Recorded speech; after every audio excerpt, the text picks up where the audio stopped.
Ada orang yang bertanya, Bu, kenapa kita lahir dari datuk yang satu, kulit kita kok bisa berbeda-beda warnanya? Padahal datuknya Adam, ibunya Hawa. Kenapa kita berbeda-beda?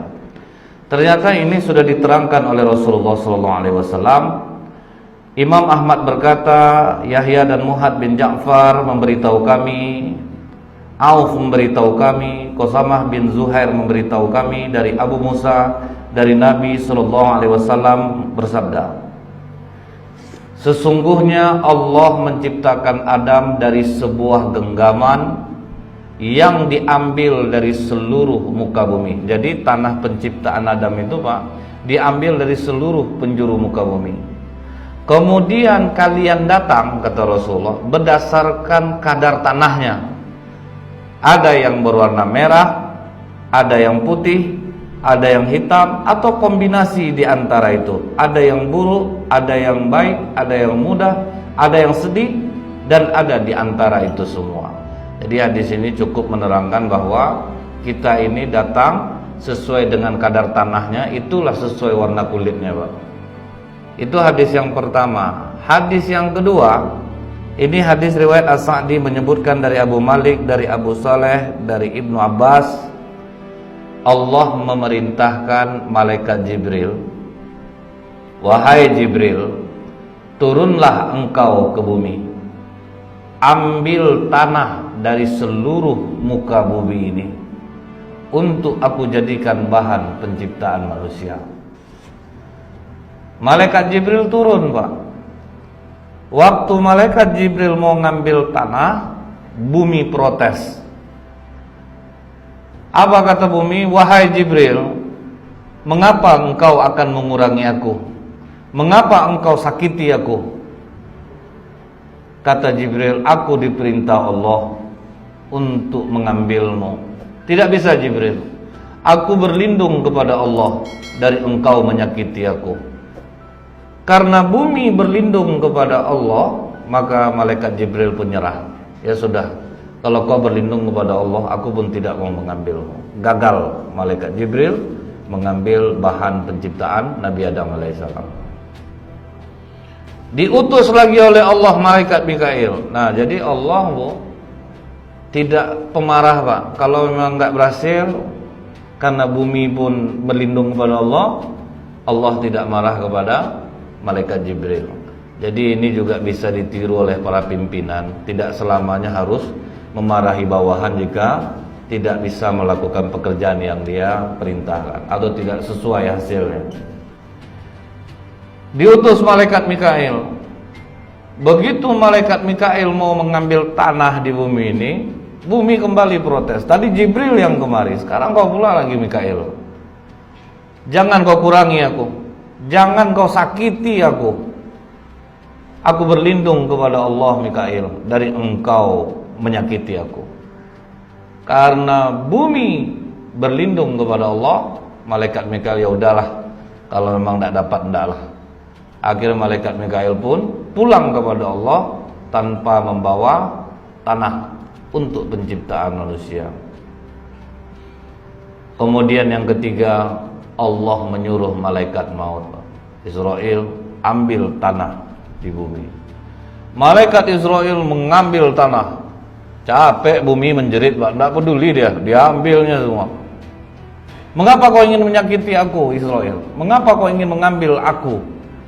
Aku berlindung kepada Allah dari engkau menyakiti aku. Kata malaikat Israel, aku pun tidak akan kembali kepada Allah sebelum aku melaksanakan perintahnya. Jadi yang berhasil mengambil bahan penciptaan manusia ini adalah malaikat maut. Maka hati-hati, Pak.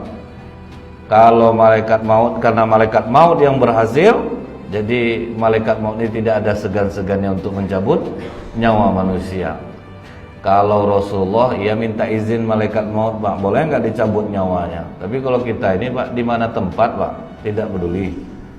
Jadi karena malaikat maut ini, itulah hubungan kita dekatnya dengan malaikat maut itu, karena memang dia yang berhasil mengambil bahan penciptaan manusia. Nah, ini hadis yang kedua.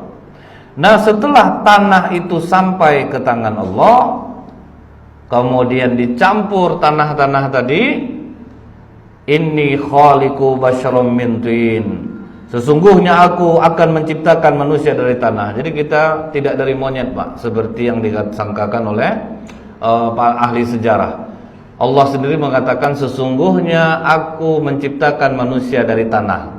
Ini di dalam surat Shad ayat 71-72.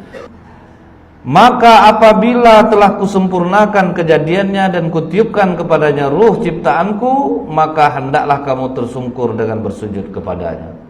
Jadi dikasih tahu Allah, loh ini nanti kalau jadi, kalau aku tiupkan ruh ke dalamnya, aku perintahkan sujud, kalian sujud.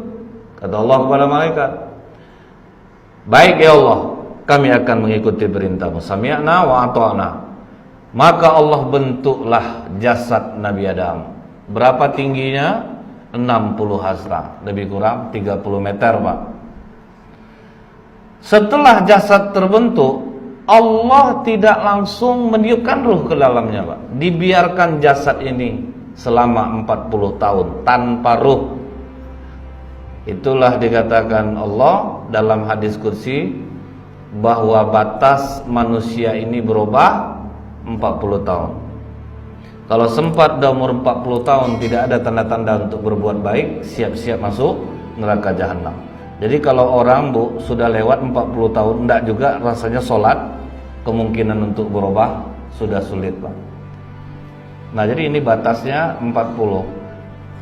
Kalau kita tanyakan ketampanan Nabi Adam, Rasulullah ketika Isra, apa kata Rasulullah? Aku berjumpa dengan Nabi Yusuf.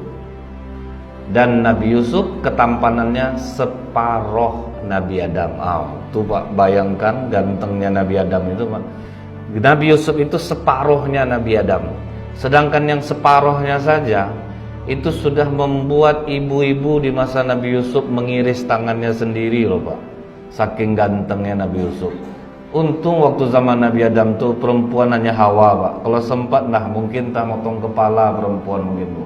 Lihat ketampanan Nabi Adam. Udah tinggi 60 hasta, ganteng pula. Kalau kita nanti lanjut kajian ini ya, Bu ya. Yang selevel cantiknya sama Hawa itu hanya Siti Sarah. Itu berapa jauhnya, Pak?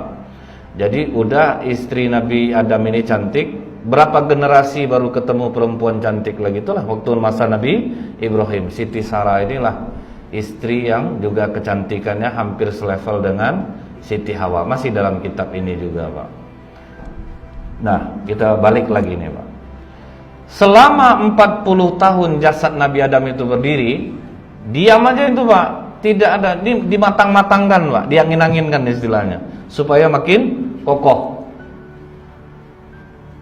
Malaikat berkata kepada iblis, Azazil. Jadi nama iblis ini kan Azazil, Pak. Makhluk yang dekat dengan Allah. Sampai malaikat sangat segan dengan iblis ini dulu, Pak. Kalau ada apa-apa ngomongnya ke iblis dulu, nanti iblis baru menyampaikan ke Allah. Azazil, ya, makhluk ini sungguh berbeda dengan kita. Kami takut melihatnya. Jadi malaikat mengatakan kami takut melihat jasad ini. Kata iblis, jangan khawatir. Aku akan mencoba makhluk ini apa dia sebetulnya. Maka iblis masuk dari lubang hidung, brojol, tembus ke lubang ekor, Pak. Keluar dia balik. Apa kata iblis? Wah, ini memang aneh ini. Ini tidak bisa aku kuasai. Jadi sebetulnya kita ini tidak bisa dikuasai iblis, Pak. Nah, ketika kita berwudu, apa kata Rasulullah? Sempurnakan wudumu dengan beristinsya. Hirup air ke dalam hidung, keluarkan. Karena di situ dia bersarang, Pak. Iblis itu masuk dari hidung. Jadi setiap kali kita berwudu, dipesankan oleh Rasulullah, beristinsya-lah. Hirup air, istinsar, keluarkan. Jadi, Bu, dia masuk dari hidung, tembus ke ekor. Jadi dia tidak bisa sebetulnya di badan kita nih, Pak. Dia tidak bisa bersarang. Cuman kadang kita yang bekerja sama dengan iblis ini, Pak. Sehingga dia betah dia di badan kita, anak-anak buahnya ramai-ramai di badan kita ini. Karena apa? Kita yang mengajak mereka untuk ke kita. Salah satunya menguap, tidak menutup, Pak. Padahal dari sampai Rasulullah, jika menguap usahakan sekuatnya untuk menutupnya, karena pada saat itu iblis bisa masuk. Kemudian Pak, dicoba oleh iblis memukul jasad Adam yang kosong ini. Dipukul. Khalaqal insana min salsalin kal fakhar. Allah menciptakan manusia dari tanah kering seperti tembikar. Tembikar Bapak Ibu tahu keramik itu, Bu. Seperti itulah tubuh kita ini dipandang oleh iblis, Pak. Keras. Dia coba memukul, rupanya sekeras tembikar. Artinya kita ini sangat kokoh sebetulnya, Bu. Iblis tidak mampu sebenarnya sama kita ini, Pak. Nah, iblis tidak mampu untuk menguasai Adam. Dipukul, berdentang. Artinya apa? Adam waktu itu belum ada ruh, belum punya dosa. Jadi maksudnya Pak, kalau semakin minim dosa yang kita buat, maka semakin kecil kemungkinan iblis bisa menguasai kita. Tapi pintu-pintu iblis masuk ke dalam diri kita ini Pak, dalam hadis lain lagi disebutkan, ketika kapal Nabi Nuh selesai dibuat, semua sahabat sudah dimasukkan Nabi Nuh ke dalam kapal. Tiba-tiba Nabi Nuh terkejut melihat seorang orang tua, mulutnya seperti mulut sapi. Ini bukan sahabat aku nih, baru kali ini aku lihat manusia seperti ini, mulut seperti mulut sapi. Ditanya oleh Nuh, siapa kamu dan siapa yang menaikkan kamu ke atas kapal ini? Orang itu menjawab, aku naik ke kapal kamu ini Nuh, terpaksa, karena Allah yang memerintahkan aku. Tapi aku sambilan juga, aku ingin badan sahabatmu bersamamu, hati mereka bersamaku. Baru sadar Nabi Nuh, ternyata yang naik ini iblis laknatullah alaih. Keluar kamu, turun. Oh tunggu dulu Nuh, aku kan juga diperintah Allah. Aku diperintahkan Allah untuk memberitahu bagaimana kami bisa melemahkan anak cucu Adam ini. Setaat apapun kalian beribadah Nuh, selama sifat ini ada dalam hati kalian, kalian tidak akan pernah mampu mengalahkan kami. Dia 5 Nuh, cuman maaf, aku hanya menyampaikan 3. Karena yang 2 itu senjata pamungkas aku Nuh. Jadi dia 5 kata iblis, cuman 3 yang cuman bisa disampaikannya. Kalau yang 2 ini enggak, ini rahasia kami betul Nuh. Turun malaikat Jibril Pak. Wahai Nuh, ajak nego. Kau tidak butuh yang 3 itu. Suruh dia yang 2 sampaikan, yang 3 simpan. Akhirnya Nabi Nuh nego Pak. Gini aja lah iblis, bagaimana kalau 2 yang kau simpan itu ditukar sama yang 3? Yang 3 itu simpan, yang 2 sampaikan. Kan cukup banyak yang kau simpan jadinya. Oh baik, rupanya ada juga bodohnya iblis ini Pak. Padahal Nabi Nuh dapat bocoran dari malaikat Jibril. Baik Nuh, ini cukup adil, 3, kemudian aku memberikannya 2. Yang pertama Nuh, tidak akan pernah bisa anak cucu Adam mengalahkan aku setaat apapun mereka ibadah, kalau di hati mereka masih ada iri hati, hasad dengki kepada sesamanya. Apa kata Nabi Nuh? Kenapa kok gara-gara iri hati, hasad dengki kami tidak bisa mengalahkanmu? Nuh, ini dosa paling tua langit dan bumi Nuh. Aku diusir dari surga, kau tahu gara-gara apa Nuh? Aku iri kan sama Adam. Aku iri sama Adam, itulah dosa pertama Pak. Makanya aku terusir. Karena aku iri hati kepada Adam, aku diusir dari surga. Baik kata Nuh. Kemudian apa yang kedua? Dijawab oleh iblis, rakus. Kenapa dengan rakus kami tidak bisa mengalahkanmu? Kau tahu enggak Nuh? Adam itu apa lagi yang kurang di surga? Semua ada. Aku bisikkan saja sedikit kerakusan, makan buah kuldi. Gara-gara yang kecil ini kena dia. Nah ini bahayanya rakus itu Bu. Orang Pak kalau sudah kena ini, udah sebanyak itu hartanya, gara-gara yang sedikit malah masuk jadinya. Itu yang bahaya itu Pak. Karena ingin, akhirnya gara-gara yang sedikit malah kena jadinya. Itulah bahayanya kerakusan.